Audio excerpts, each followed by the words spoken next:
नमस्कार। आजकल दुनिया में बहुत सारे डिसीज़ेस आ रहा है, लेकिन जाता नहीं।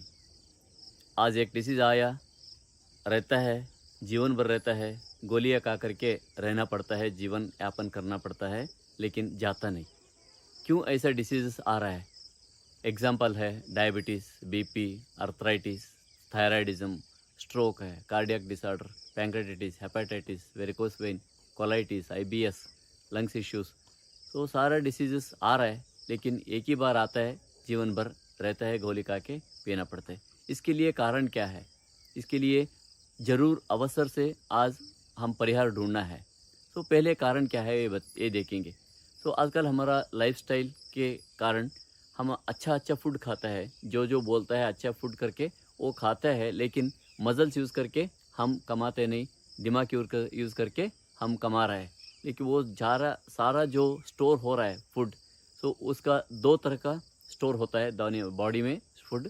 एक तरह है वो रस, रक्त, मांस, मेद, अस्थि, मज्जा, शुक्र, ये सप्त धातु को बल देने वाला है। दूसरा एनर्जी है वो स्टोर रहता है, लेकिन किसी को बल नहीं देता। इसके लिए आयुर्वेद में मल बोलता है, टॉक्सिक बोलता है, ये वेस्ट संक्लेदा बोलता है। सो ये वेस्ट है ना, ये संक्लेदा बॉडी में ऑयली रूप में बॉडी में स्टोर रहता है। इस स्टोर्ड एनर्जी वेस्ट है हमारे के लिए, लेकिन ये डिसीज़ के लिए तो बहुत अच्छा फूड है। सो ये भी डिसीज़ ले सकते हैं, ऐसा नॉन कम्युनिकेबल डिसीज़ेस लाइक हाइपोथायराइडिज़्म है, डायबिटीज़ है, बीपी है, ऐसा नॉन कम्युनिकेबल डिसीज़ भी ले सकते हैं। नहीं तो इन्फेक्टिव वायरल इन्फेक्शन या बैक्टीरिया इन्फेक्शन या कि फंगल इन्फेक्शन के लिए भी फूड देता है। टोटली बीमारियाँ तो बॉडी में रहता ही है। सो इसीलिए इस unwanted chemical, unwanted energy body में जो स्टोर हुआ, वो तो बाहर निकालने के लिए आचार्य ने स्वस्थ पंचकर्म बोल रखा है। यानी स्वस्थ पंचकर्म मतलब शरीर से अच्छा वाला ताकत देने वाला जो एनर्जी है वो शरीर में रखना है। जो ताकत नहीं देने वाला है, नहीं तो व्याधि को ताकत देने वाला है, उसको बाहर निकालना है। सो ये बाहर निकालने का तरीका है पंचकर्मा, स्वस्थ पंचकर्मा मीन्स ये यदिरेत बहिर्दोषान पंचदा, ये 5 टाइप्स ऑफ स्वस्थ पंचकर्म है। उस 5 टाइम्स में वमन, विरेचन, बस्ती, अन्वासन और निरोह बस्ती, नस्यम और रक्तमोक्षण है। तो इस बाहर निकालने के लिए जो है, इस ऋतु में, शरद ऋतु में बहुत अच्छा विरेचना बोल रखा है। सो विरेचना मतलब क्या है? आजकल हर एक आदमी को बोलता है, आदमी ने बोलता है मेरा बॉडी हीट है, हीट है। क्या हीट है वो? वो एनर्जी है, वेस्ट है, लेकिन हमारा के लिए ताकत नहीं देता है। वो एनर्जी हमेशा हीट महसूस होता है बॉडी में। इस हीट से बहुत सारी बीमारियाँ आ रहे, वो मेटाबॉलिक डिसऑर्डर्स, एक से दूसरों को स्प्रेड नहीं होता, वो डिसीज़ आता है ये हीट से। इसका आयुर्वेद में पित्त बोलता है। सो ये आया एनर्जी से ही, सो वेस्ट एनर्जी है। सो दूसरा इन्फेक्शन हो सकता है। इन्फेक्शन मतलब तो फंगल बैक्टीरिया के लिए फूड दे करके इन्फेक्शन भी हो सकता है।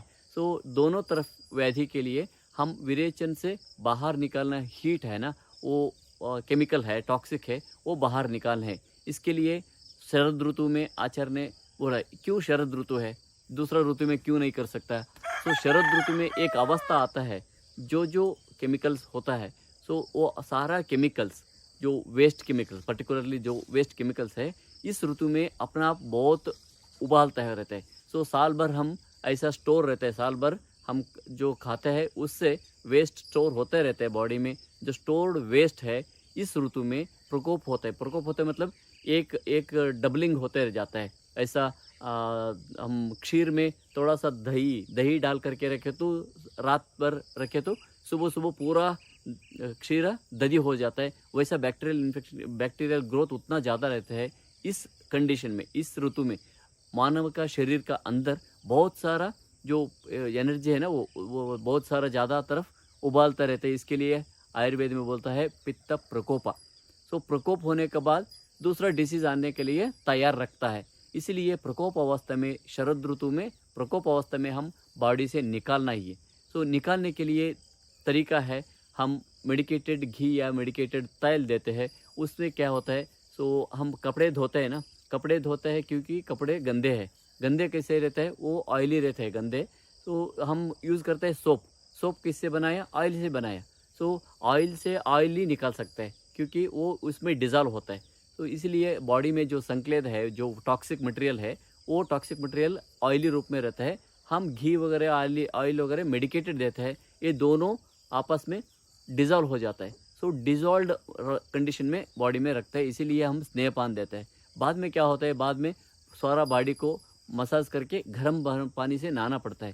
सो गर्म पानी से नहाने तो इसमें ऑयल लगा के गर्म पानी से नहाने तो जो लिक्विड हुआ ना, वो जो डिज़ोल्व हुआ वो पूरा लिक्विफिकेशन होता है, मतलब द्रव जैसा होता है।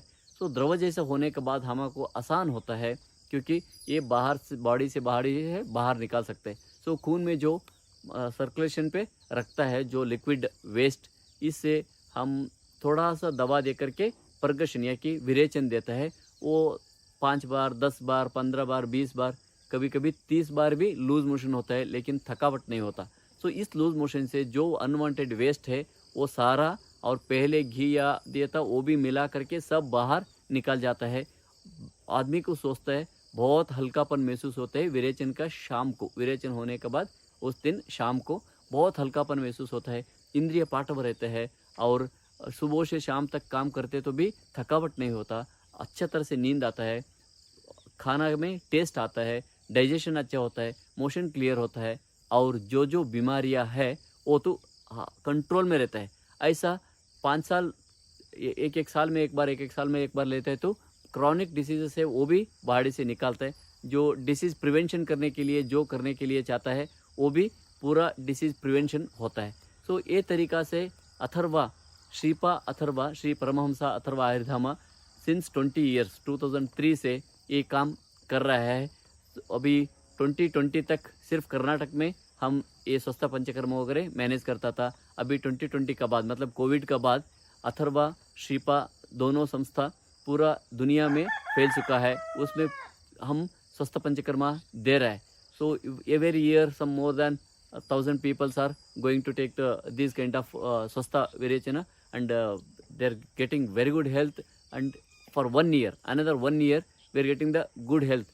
तो एक साल तक, नेक्स्ट एक साल में किसी भी एक छोटा मोटा डिसीज़ भी आ नहीं सकता। अगर आए तो कुछ प्रॉब्लम नहीं करता, सुबह आए तो शाम तक ख़त्म ही हो जाता। वैसा डिसीज़ हम प्रिवेंट करना बहुत तरीका है। आजकल इंश्योरेंस कर रहा है, हेल्थ इंश्योरेंस से क्या मिलता है, थोड़ा पैसा मिलता है ख़राब होने के बाद। सो ख़राब होने से पहले हम रक्षण करना पड़ता है, पैसा से कुछ नहीं आता। हमारा घर में जो मेडिकल शॉप रखा है हमने, वो निकालना टाइम आया है।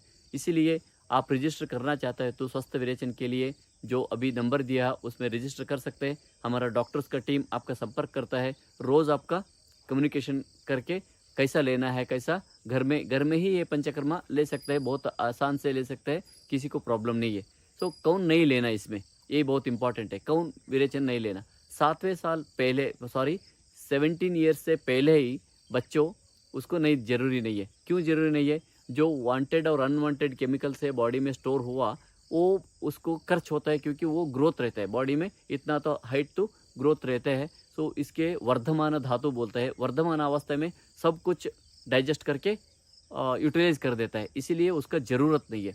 और गर्भिणी अवस्था में वो भी ज़रूरत नहीं है, क्योंकि जो मटेरियल स्टोर्ड है वो तो कन्वर्शन होकर के बच्चों को फीड देता है। और फीडिंग मदर के लिए भी ज़रूरत नहीं है, क्योंकि इधर भी जो डाइजेस्ट हो करके जो अनवांटेड है वो भी डाइजेस्ट हो करके बॉडी बच्चों को ये करते रहता है, नरिशमेंट करते रहते हैं। और 70 ईयर्स के बाद 70 ईयर्स के बाद बुढ़ा होता है ना, उसमें भी इंडिकेटेड नहीं है, क्योंकि उधर फूड खाना कम होता है और पेट में डाइजेशन उतना अच्छा तरह से नहीं होता। मसल में ऑलरेडी जो स्टोर्ड है बॉडी में, वो स्टोर्ड एनर्जी यूटिलाइज होकर के हम बॉडी जीना होता है। इसलिए ओल्ड एज में ज़रूरत नहीं है, क्योंकि उसमें जो मसल्स हैं वो 100 kg है आदमी, वो 90 ईयर्स से कि 100 ईयर्स के वो ऑलमोस्ट 30 kg तक होता है। कहाँ होता है वो एनर्जी, कहाँ जाता है वो, तो सारा डेली यूटिलाइज करके इस कंडीशन में विरेचन का ज़रूरत नहीं। और डिसीज़ में इंसुलिन लेने वाला डायबिटीज़, उसको ज़रूरत नहीं है, क्योंकि इंसुलिन लेने के बाद पूरा बॉडी सूखा हो जाता है, ड्राई हो जाता है। ड्राई बॉडी में मतलब मोशन ड्राई होता है, बॉडी ड्राई होता है, थकावट रहता है, कंटिन्यूसली वीकनेस रहते हैं। उस कंडीशन में इंसुलिन है ना, जो अनवांटेड फूड है वो पूरा खा ही रखता है। लेकिन हमारा बॉडी को भी जॉइंट का जो फ्लूइड रहता है वो भी मसल्स में जो फ्लूइड रहते हैं वो भी, और कार्डियक मसल्स, सब मसल्स में जो जो एनर्जी रहते हैं वो भी खा लेते हैं, इसीलिए उसको भी नहीं देते हैं। और इमरजेंसी में जो एडमिट हुआ हॉस्पिटल में, उसके लिए भी नहीं होता है।